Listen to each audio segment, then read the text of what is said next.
Hey guys, welcome to the Best Online Tutorials channel.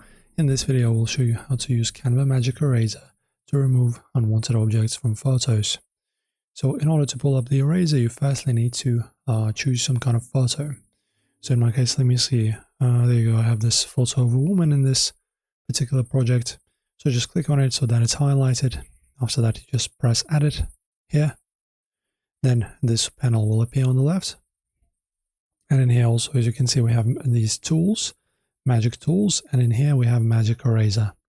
Also, don't forget that this is a premium feature, so you'll have to sign up for a plan first, Canva Pro, for example, in order to use it.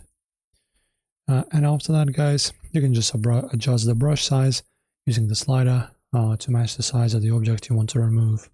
Say if I ever wanted to remove, for example, this feather right in the woman's hand, I just need to pretty much increase the size of my eraser exactly so that it fits, right? Maybe the size of my current maybe my cursor size. And then you just left click, right, and just erase it completely. And you can do that with any piece of text or with some kind of object in your photo. Enjoy, guys. If this was helpful, make sure to subscribe to the channel as well.